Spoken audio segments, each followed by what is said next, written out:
The camera opens on a crowded international business conference hall in Dubai. Suited executives speak in multiple languages, deals worth billions are on the table. And in the middle of that chaos, the CEO of a Fortune 500 company, Richard Cole, stands speechless, his confidence shattered, as the young janitor's daughter steps forward and begins translating 9 languages fluently, saving his company from collapse. But just a few months earlier, he had laughed at her. Before we dive in, if stories about humility, redemption, and the power of hidden talent inspire you, don't forget to like this video, subscribe, and hit the bell icon. Because today's story will remind you, never underestimate anyone. Richard Cole was a man who thought he had it all: money, power, and pride. The CEO of Cole Tech Global, a billion-dollar American firm, Richard was known for his brilliance in business, and his arrogance. He often said, "People are like tools. Some shine, some rust. Use the shiny ones."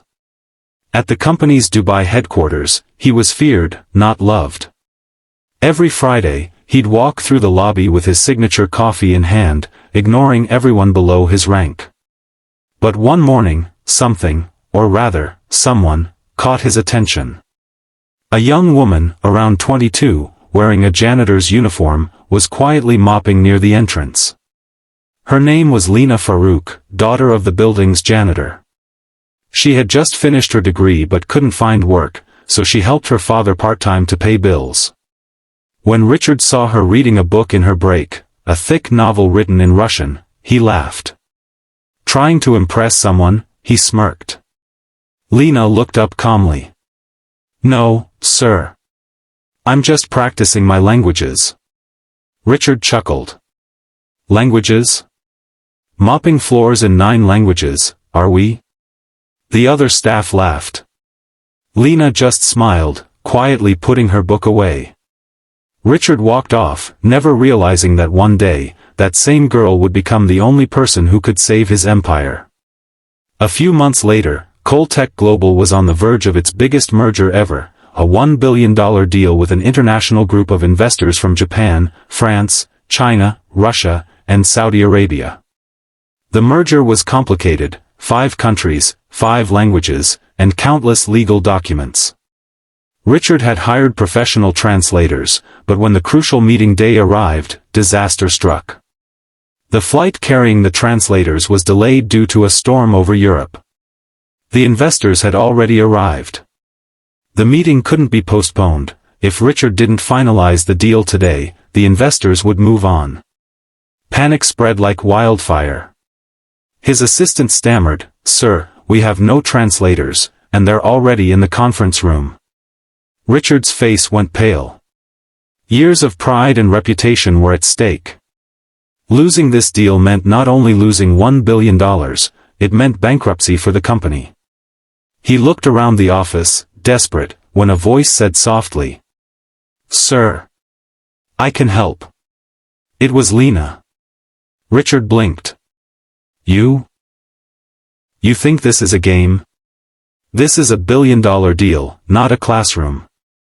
Lena stood her ground. "I speak Japanese, French, Mandarin, Arabic, Russian, Spanish, German, Italian, and English. Please, let me try."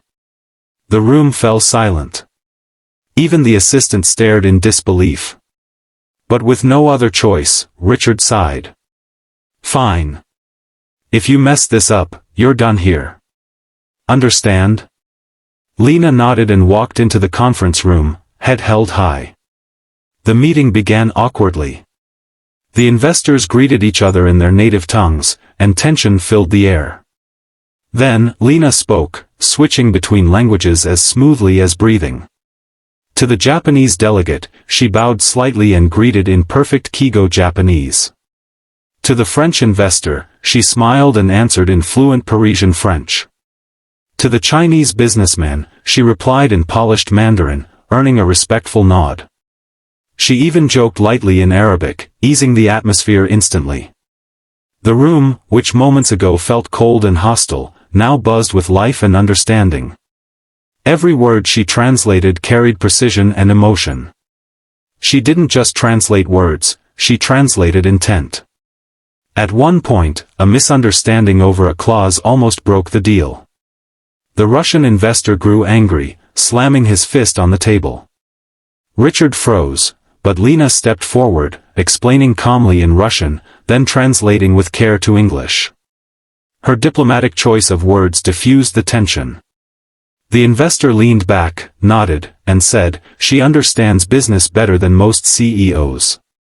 By the end of the meeting, the investors stood and shook hands. The deal was done. $1 billion, secured. Richard couldn't believe what he had just witnessed.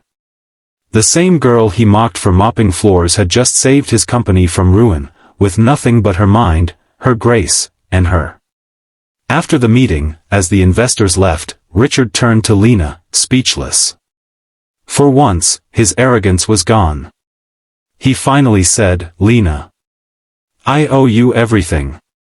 She smiled. "You don't owe me anything, sir. Just remember, never laugh at someone who's trying to learn." The board later voted to make her the head of international communications. Within months, Lena became one of the youngest executives in the company's history. And Richard? He changed. He began treating every employee, from the receptionist to the janitor, with respect.